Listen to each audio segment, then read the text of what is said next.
any business you start, I just think you have to be passionate about it, because regardless of how good your product is and how well targeted you are in your niche, I think if you don't have the passion for it, it won't be sustainable.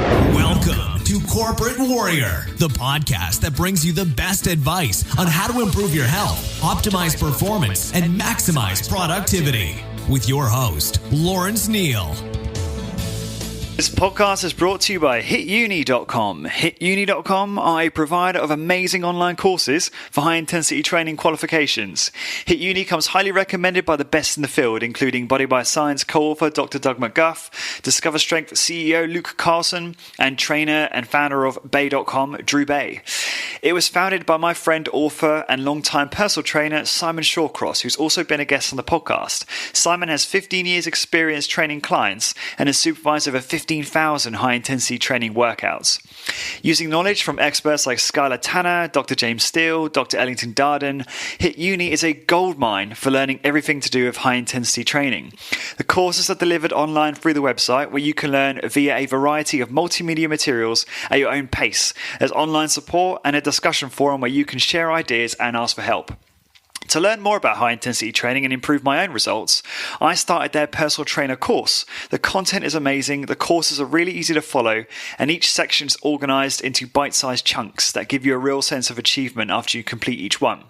I should also mention there is a DIY course. So this is the course for you if you're not necessarily a personal trainer, but you want to learn more about high-intensity training and how to implement it for maximum benefit in your own exercise regime. To get your exclusive Corporate Warrior 10% discount on any course you purchase, simply head on over to hituni.com, that's HITUNI.com, and enter the coupon code CW10, that's CW and the number 10. So again, head on over to hituni.com, pick your course, and enter the coupon code CW10 for 10% discount. Thank you for your support. This episode is brought to you by ARX, the most innovative, efficient, and effective all-in-one exercise machines I've ever seen.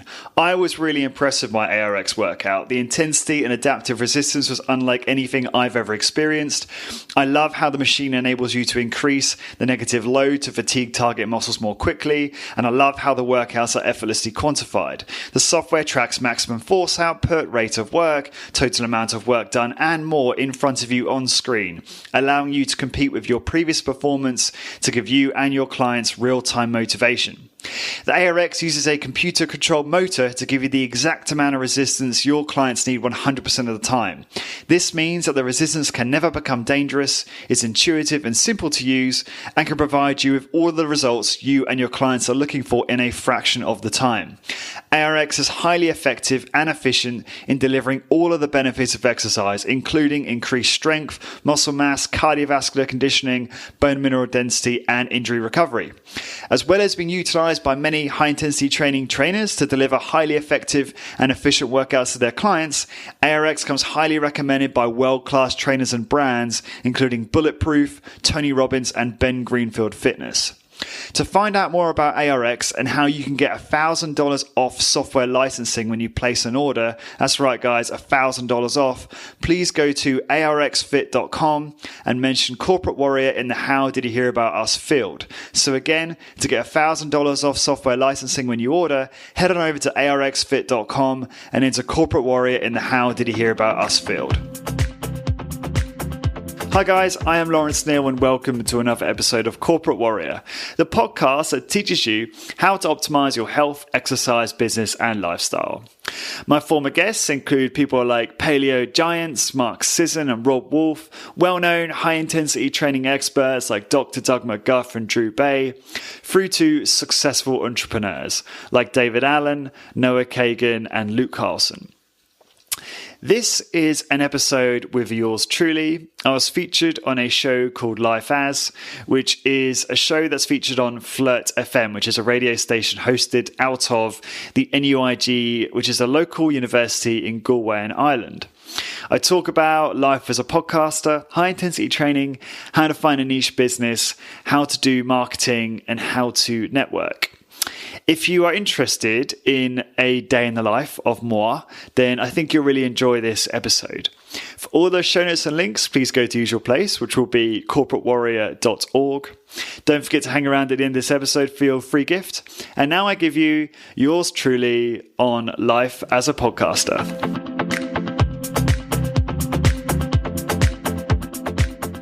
So, Lawrence, you're living in the 21st century, you're doing a 21st century job. So what do you tell your family what you do? So, interesting question, because obviously it's quite an unusual thing these days to be a full-time podcaster. But to be honest, I think they understand what I do, and well, at least most of them, and they understand obviously how it earns me money. And they're completely behind me. They 100% support me. I think sometimes, well, certainly in the beginning when the podcast was more of a side hustle, so to speak, alongside a B2B IT sales job back in the UK, they weren't as I don't know if they weren't as confident in it, but then obviously when I transitioned to move to Galway and focus on the podcast full time, and could demonstrate the earnings, then it was clear to them that this was a real business, and I see them being more confident as a result of that. If that makes sense, right? I mean, how does your business as a podcaster work? I mean, do you get your income just from this, or is there a network effect that brings you in additional streams? So essentially, there are, with online businesses, there tends to be a number of revenue streams. However, there normally is one or two that are much more than the rest, kind of like a 80-20 Pareto law type effect. So in the case of my podcast, I recently signed contracts with a few sponsors whose values were a nice congruent fit with my show, which is based on high intensity training. So the main earners really are a sponsorship, like a monthly retainer by the sponsor, who in return obviously get a mention on the show as a pre-roll slot, and they also get a mention in a blog post. And then there's also an affiliate thing. So if, for example, one of the sponsors is a company called ARX, who are providers of very innovative exercise machines. And if one of my listeners, who are often high intensity training personal trainers, if they decide that they want to buy or lease one of those machines, I will receive a commission for that. So it's kind of a hybrid. It's like sponsor and affiliate revenues. And then there's things like Amazon affiliates and things like ebooks that I wrote a long time ago that earn a very small amount of revenue. But with things like that, you really need a lot of traffic, because Amazon affiliates is kind of stack it high, sell them cheap type of model, where you need a substantial amount of traffic in order to make that a decent revenue stream for your business. And you're just a one-man person or one-person outfit? Well, I actually have a team of freelancers. So I work with two guys who they've both got, one of them has a full-time job, and this is more like a side gig for him. And the other one, I think, he does a bunch of freelance work. So I don't actually have any employees, but I have two contractors who help me with the audio. So one of them helps me, once I record the podcast, he does all of the editing. He's fantastic.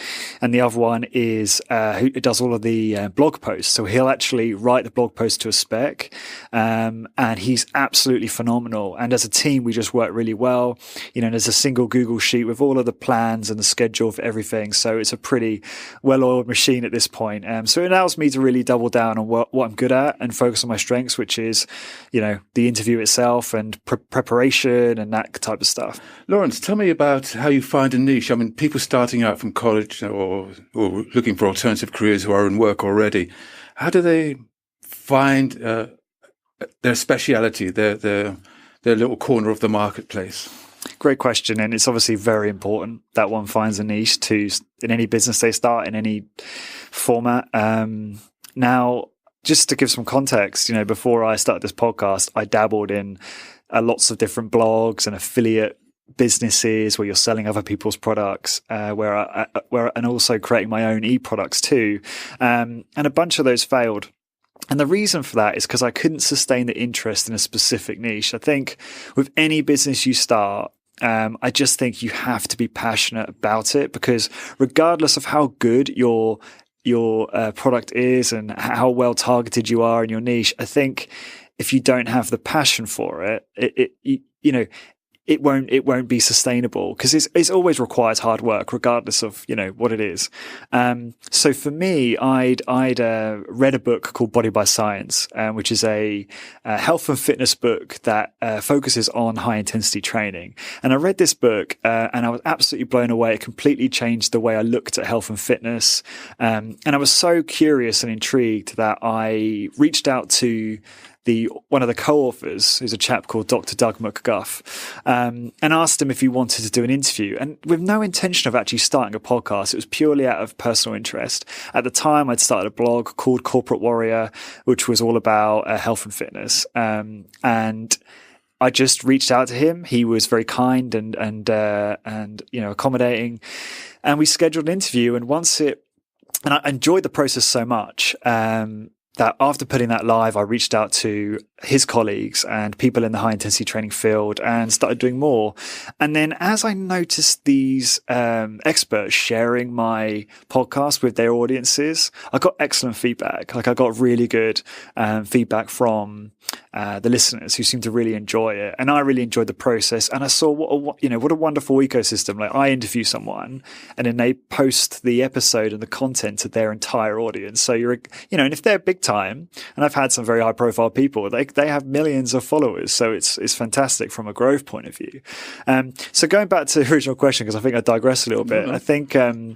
I think, you just got to pick a niche that I think is twofold. And I've been talking about this quite a bit recently with people. I think you have to pick something that there's a desire in the market for it. And ideally create a new category. So if anyone's read the 22 Mutable Laws of Marketing, within there's a chapter called Law of Category. And it's all about, if you try and enter into an existing category that's already well established and has, a lot of competition, you're going to struggle. Whereas if you try and create a new category, like a sub niche within a niche, you're far more likely to succeed because there won't be any competition. And in the case of my podcast, my category, if you will, is high intensity training. Health and fitness is massive on podcasting, right? If I were just to go generic health and fitness, I would just be competing with the masses. And I believe that my podcast is the number one within the high intensity training niche. So that's really been important for me. So I think whatever you end up doing, it has to have those two things. It has to have your passion behind it, and it has to be a niche that is either not even being filled at this point, or has very, very little in the way of presence on the internet, especially in terms of podcasting. But obviously this concept appeals, should I say, is relevant across the board when it comes to starting a business. Lawrence, one of the things that is very appealing about your job, as it were, is the lifestyle that's associated with it. You don't have a boss, you don't have to clock in. So can you tell me what a typical day in the life of Lawrence is like? I couldn't agree more. To give a bit more context, prior to doing podcasting full time, I was in business to business IT sales in London for almost 10 years. So very, very used to the corporate grind, and became quite tired of answering to others, and also didn't really enjoy that. The problem with sometimes a lot of large or even, medium-sized corporations is there's so many inefficiencies, and just the way things are done is just sometimes so backward. And that would frustrate me so much that I didn't have control over that. And I think if you've got those types of feelings, there's a good warning sign that you're probably better off doing your own thing. So what's a day in the life look like? Well, obviously I've been living in Galway now for almost 6 months, and it's interesting because the entrepreneurial life is completely new to me. This has always been a side gig for me. So to now be doing it full time, I'm really kind of experiencing, what it's like to be an entrepreneur, and that can be very lonely. When I first started, I didn't really want to pay for co-working space. I wanted to keep my costs as low as possible, and so I was pretty much working from home almost all the time, which is just, especially for someone like me, I would say I'm fairly extrovert. I get my energy by being around people, and I love talking to people and learning about their ideas and their businesses and stuff like that. So I got quite unhappy doing that. I wouldn't say depressed, but I was getting there. If you couple that with the fact that I've just moved country, as well as, become an entrepreneur, I've got very little in the way of friends here, so I've had to like rebuild that too. So with that in mind, I have been working as much as possible out of the co-working space, the Workbench, which Bank of Ireland provide by Air Square, which is an amazing place to work. I mean, it's completely free. There's Wi-Fi, there's lots of space, it's comfortable, it's smart. There's loads of other entrepreneurs there. So it's a great place to work and focus, but also meet like-minded people and share ideas. And I've just loved it so far.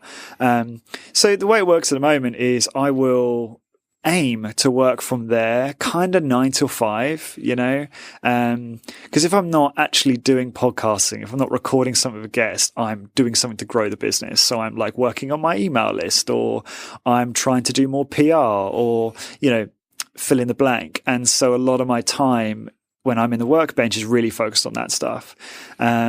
However, when I record podcasts, I tend to do that from home because that's where my setup is. I feel comfortable there. I've got privacy. It's quiet. So I tend to, if I've got a day, for instance, where I've scheduled a few interviews, I'll usually just work from home that entire day, as opposed to going back and forth. Although that being said, the Workbench have just recently created a podcasting studio, so I will be using that in the future. And that's pretty much how it goes. I'm a pretty driven guy. I'm pretty ambitious. So, there are times where I can literally it's the thing. It doesn't feel like work to me because it's my passion and I enjoy it. I can literally work from 7 a.m. till 10 at night. And that's not always the most healthy thing to do. But if it doesn't feel stressful because you enjoy it, I don't think that's a problem sometimes. So Lawrence, working by yourself has its benefits, as you've described. But there's also the thing that a lot of people are afraid of or worried about. Well, there's two things. One is networking, where people feel that are reluctant to engage in networking because they feel there's a transactional element that's brought into social relationships. And on the same theme, there's also the idea that why should we have to market ourselves when our product is self-evidently, obviously a good thing? Mm-hmm. How do you respond to that? So, firstly, just tackle the networking question. I think networking is really, really critical. This very interview happened because of networking. And I think, so yeah, you get a lot of opportunities that you don't expect through networking. And I think that the approach you have to have when you do that is, how can I serve the other person? Like, how can I help the other person be successful? Because that's how you get people to help you and like you. They reciprocate because you're interested in them and you're trying to help them. So I think that is like the first and foremost, most important principle is when we're networking. And by the way, you're networking all the time. You're networking whenever you're talking to pretty much anyone, within your business network or even in your working environment. You're constantly, they know people that you don't know, and they know people that know people, and there could be a lot of opportunity there for you for your existing or future business ideas. So bear that in mind. But yeah, if you're going to a networking event, don't work the room. Don't be one of these people who is like trying to get from person to person, get everyone's business cards. Quantity is overrated. You should focus on quality and really developing a few really, really close relationships with people there, because you just do not know who they know, even though they might seem like maybe they're a bit irritating or they're a bit difficult to talk to, but you don't know their brother or sister could be like some CEO of some big company that are like your perfect customer. So you have to be really cognizant of that.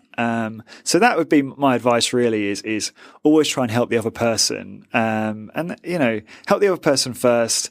And I just think that often leads to them reciprocating if they can via directly or indirectly. And how do you carry these principles over to the marketing issue? So with marketing, I think you made a good point, which is that, if I've interpreted right, a great product should market itself, right? But I think a lot of products and services at first glance seem quite complicated. And what you have to become very good at, and this is where it comes back to networking, is articulating your elevator pitch, which is a bit corny these days, but being able to articulate how you add value in a very quick way, and it's funny because I was recently talking to some guys in the workbench who I could tell very quickly whether they were successful or not just by the way they articulated their business. If they could tell me how they help businesses or consumers in like 3 or 4 seconds, that's a big tell for me that they know what they're doing, and that they're focused, because too many businesses are focused on and not focused, and they're trying to do everything, and as a result they don't have any strengths or perceived strengths. So yeah, going back to the original question about marketing, I think it's a busy marketplace. Unfortunately, whilst the products and services will sell themselves to an extent, we still have to do marketing, and we still have to get good at really distilling our messaging down to really make sure that our audience understand how our products or services are adding value. Do you have any good marketing tips for our listeners? Yeah. Oh, good question. I guess it's really industry specific, so it's hard to answer it broadly. I think it does vary, but I'm a really big fan of Kevin Kelly's 1000 True Fan concept, which is something that Tim Ferriss, I'm sure the listeners would know of, is always going on about this marketing concept. And 1000 True Fans is basically predicated on the notion that your marketing efforts should be focused on building an audience of 1,000 people who absolutely love you, and would buy everything you sell and share your content with people and all of that. And I think the thing is, 1,000 true fans is far more, in my opinion, valuable than 1 million fans who kind of know who you are but don't really care. Because the benefit of having 1,000 true fans is that they will convert the less interested or should I say fringe fans for you. They become your word of mouth army, and that is really, really powerful. And with my podcast, I've developed a lot of very personal relationships via email and social media with my listeners. Essays back and forth on email. And, I don't mind doing that because I enjoy it. I enjoy building the relationships and learning from my listeners. Obviously, it's great feedback in terms of how I'm doing with the business, but also it makes them even more fanatical about the podcast and about the blog, and then they tell other people. So with that in mind, I think the most important marketing efforts should be focused on trying to cultivate that. So figure out where your demographic, your key demographic and psychographics hang out. What Facebook groups do they hang out? What websites do they visit? Figure out where those targets are, and then be on those pages, be on those blogs, be on that person's Facebook page or Facebook group. And then that way you're going to appear ubiquitous to your target market. Now, this might sound a bit, revolutionary or not, but I'm really parroting a lot of the stuff that Tim Ferriss has said about this article, which is wonderful. So I do encourage the listeners to check out 1000 True Fans by Kevin Kelly. And I think that's a really important strategy. Obviously, there's lots of other marketing tactics out there, and but that's just one approach that I think works quite well. You described earlier on about how to set up a niche marketing effort, and your particular niche is HIIT training. Can you just tell me a bit more about that, please? Yeah, sure. So high intensity training or high intensity strength training is, I suppose, made quite cliche now. And obviously there's also HIIT, which is high intensity interval training. And there are programs out there like P90X and Insanity, which have kind of, taken advantage of this branding. But actually, real high intensity training or traditional high intensity training is something invented by Arthur Jones. I think it was back in the 70s or 80s. And essentially that is resistance training, be it with machines or free weights or body weight, performed quite slow, but not deliberately slow, but under control and with very good form, to muscular failure. So that could be, for example, a body weight squat where you're squatting, you're moving up and down until you reach failure. And once you reach failure, you stop and move on to the next exercise. So it's typically a single set. So what really drew me towards this type of training is that there's nothing else out there from a scientific point of view that is efficacious for the human body and as efficient as high intensity training, in my opinion. And, this is the type of stuff where it's incredibly challenging and exhausting, but very, very effective at delivering a ton of health benefits, like increased muscle mass and improved insulin sensitivity and better cardiovascular conditioning, etc. And it's super efficient. So it takes 15, 20 minutes, and you only need to do it really once or twice a week because it's so demanding that you need to recover from it. So, before discovering high intensity training, I was an absolute training fanatic. I would work out 8 to 10 times a week. And I just feel like crap because I was just overtrained, and it got in the way of all of my other interests in life, including my, businesses and relationships and career and all of that. So this was so appealing to me because I was able to get the same results, if not slightly better, and actually reduce my workout volume and frequency significantly. Well, Lawrence, we find ourselves, both of us, far from home, and both find ourselves here in Galway. I think it's an undiscovered gem. Yourself? Well, it's early days, but I've been here almost 6 months. But no, I do think it's a lovely city. It's very cute. It's very romantic. Lots of personality and character. I love that whole. It's so removed from London, in many ways. In that there's so many independent shops and businesses, and that's really appealing to me. As I'm a big supporter of small businesses, so I like to know that I'm kind of voting with my money in the right places. And also I love the fact that everyone seems to know each other. It's nuts. It's just, again, a complete contrast to London. And it's just really strange whenever you struck up a conversation with someone and, you mention you work with this person or spoke to this person and they happen to know who they are quite a lot of the time. Right on the sea, beautiful views. Lots to do, great festivals. So far so good. My only bugbear really is the weather, but hey, nowhere's perfect. Right. How did you find yourself in Galway? So, that's a good question. So, as the listeners might know by now, I lived and worked in London for almost 10 years. My girlfriend, Aisling, is from Tralee in Kerry. So we wanted to move over to Ireland so she could be closer to family. I was pretty indifferent. I also saw it as a good opportunity to focus on my podcast business full time because my cost base would be much lower.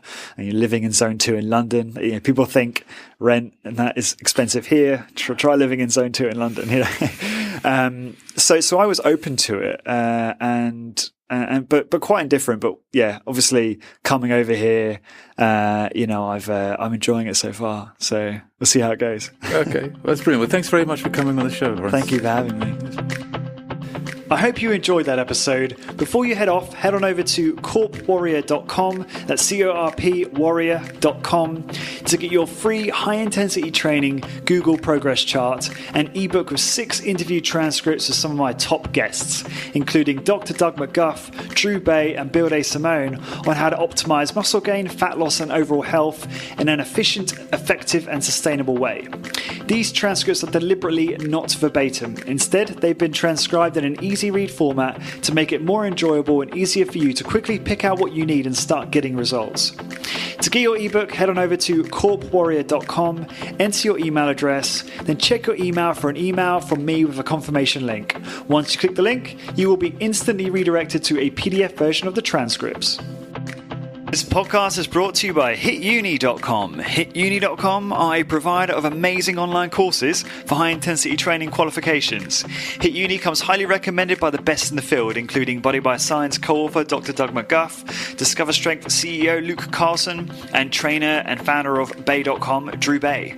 It was founded by my friend, author, and longtime personal trainer Simon Shawcross, who's also been a guest on the podcast. Simon has 15 years experience training clients and has supervised over 15,000 high-intensity training workouts.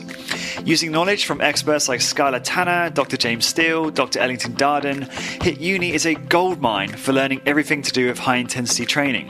The courses are delivered online through the website, where you can learn via a variety of multimedia materials at your own pace. There's online support and a discussion forum where you can share ideas and ask for help. To learn more about high intensity training and improve my own results, I started their personal trainer course. The content is amazing, the courses are really easy to follow, and each section is organised into bite-sized chunks that give you a real sense of achievement after you complete each one. I should also mention there is a DIY course, so this is the course for you if you're not necessarily a personal trainer, but you want to learn more about high intensity training and how to implement it for maximum benefit in your own exercise regime. To get your exclusive Corporate Warrior 10% discount on any course you purchase, simply head on over to hituni.com, that's hituni.com, and enter the coupon code CW10, that's CW and the number 10. So again, head on over to hituni.com, pick your course and enter the coupon code CW10 for 10% discount. Thank you for your support. This episode is brought to you by ARX, the most innovative, efficient, and effective all-in-one exercise machines I've ever seen. I was really impressed with my ARX workout. The intensity and adaptive resistance was unlike anything I've ever experienced. I love how the machine enables you to increase the negative load to fatigue target muscles more quickly, and I love how the workouts are effortlessly quantified. The software tracks maximum force output, rate of work, total amount of work done, and more in front of you on screen, allowing you to compete with your previous performance to give you and your clients real-time motivation. The ARX uses a computer-controlled motor to give you the exact amount of resistance your clients need 100% of the time. This means that the resistance can never become dangerous, is intuitive and simple to use, and can provide you with all the results you and your clients are looking for in a fraction of the time. ARX is highly effective and efficient in delivering all of the benefits of exercise, including increased strength, muscle mass, cardiovascular conditioning, bone mineral density, and injury recovery. As well as being utilized by many high-intensity training trainers to deliver highly effective and efficient workouts to their clients, ARX comes highly recommended by world-class trainers and brands, including Bulletproof, Tony Robbins, and Ben Greenfield Fitness. To find out more about ARX and how you can get $1,000 off software licensing when you place an order, that's right guys, $1,000 off, please go to arxfit.com and mention Corporate Warrior in the How Did You Hear About Us field. So again, to get $1,000 off software licensing when you order, head on over to arxfit.com and enter Corporate Warrior in the How Did You Hear About Us field.